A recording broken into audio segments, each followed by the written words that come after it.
Paris, lundi matin. Il pleut sur les vitres hautes de l'agence Rive Droite, mais personne ne regarde dehors. L'open space est agité, on sent que quelque chose ne va pas. Les juniors courent, les directeurs froncent les sourcils, les assistants regardent leurs mails en boucle. Et au sommet de la pyramide, dans la salle de conférence du dernier étage, les poids lourds sont réunis. Tout le monde y est. Duval, le directeur de clientèle, Adrien, le directeur créatif, et même la directrice générale, ce qui n'arrive qu'en cas de tremblement de terre. Clara est là aussi, en retrait. Bloc-notes sur les genoux, elle ne dit rien. On ne lui a pas demandé. Le client historique, Élégance, une vieille maison de maroquinerie de luxe, vient de jeter une bombe polie mais sans appel.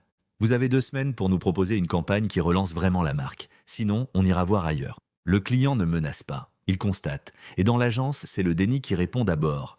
La dernière campagne a été très bien produite. Le problème vient peut-être du marché. Il y a une crise globale du luxe, mais personne ne parle de l'essentiel. Que leur dernière campagne était belle, mais creuse, lisse, sans nerfs. Personne ne l'a retenue, même pas Clara, pourtant mémoire vivante de l'agence. Elle regarde les visages autour de la table.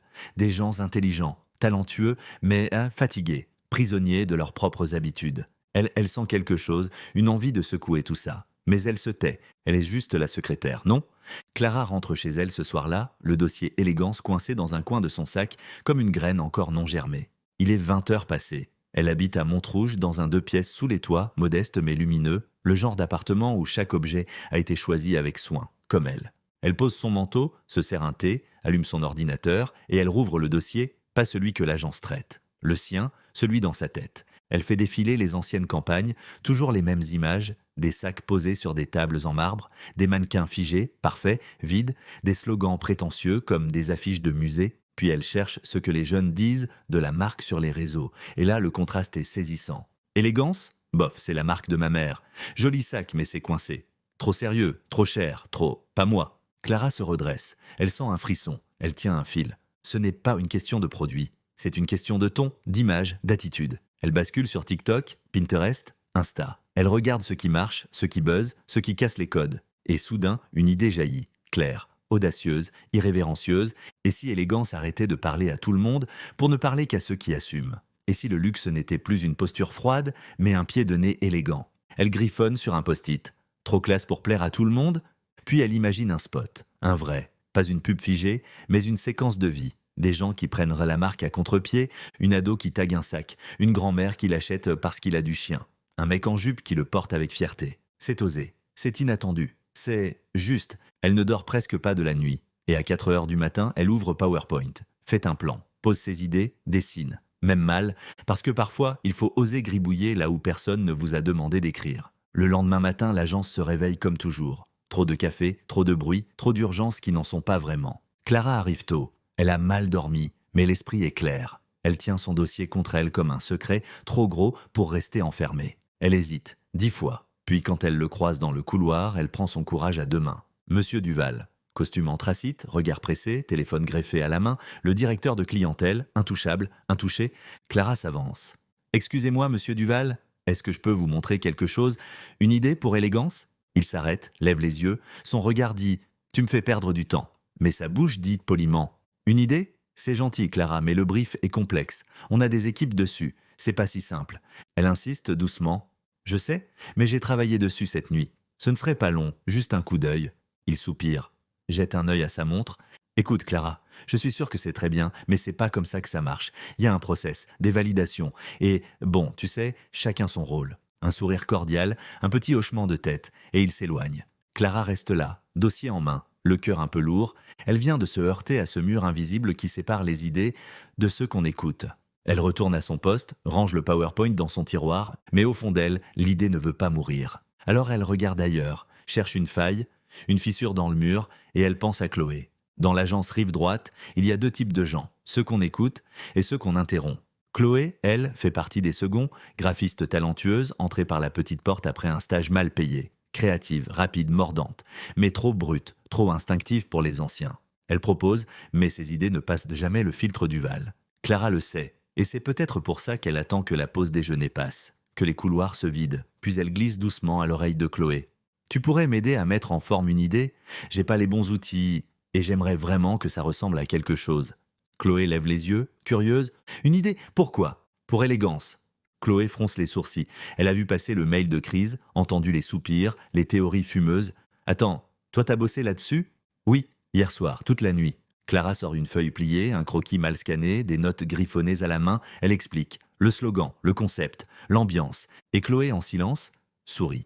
Un vrai sourire. « Ok, on va faire ça bien. 2 soirs, 2 nuits. » Elle reste tard quand les autres sont partis. Chloé peaufine les visuels, donne vie aux scènes, monte un spot avec des images libres de droit et des extraits tournés à l'iPhone. Clara ajuste les mots, affûte le ton, corrige les moindres détails. Ce qu'elle crée, ce n'est pas une pub, c'est une claque, un miroir tendu à une marque endormie. À la fin du 2e soir, Chloé envoie un mail, anonyme, sans signature, objet, projet élégance, approche alternative. Pièce jointe, un PDF plus une vidéo de 45 secondes. Et puis, elles attendent. Le lendemain matin, tout commence comme d'habitude. Machine à café, regard fatigué, dossier qui s'empile. Mais à 10h12, un premier message arrive sur le canal interne. Quelqu'un a vu ce truc sur Élégance, c'est qui derrière ce dossier? À 10h17, le PDF est transféré à toute l'équipe créative. À 10h24, Adrien Meurice, le directeur de création, sort de son bureau en claquant la porte. Qui a envoyé ça? Un silence suit, presque théâtral. Le genre de silence qui précède une tempête ou une révélation. Adrien entre en salle de réunion, installe son ordinateur, branche le projecteur, le spot se lance, la pièce est plongée dans une tension électrique, une ado qui tague un sac élégance sur un mur, un homme en jupe plissée qui l'assume avec fierté, une grand-mère élégante qui dit « ça, c'est de la classe ». Puis le slogan « trop classe pour plaire à tout le monde ». Silence. Adrien éteint l'écran, se tourne vers son équipe.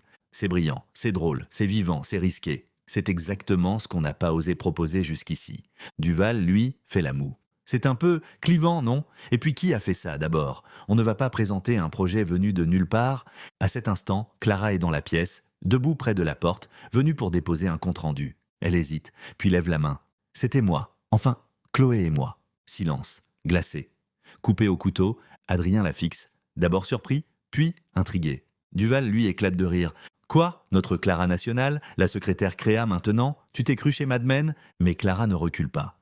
J'ai bossé dessus.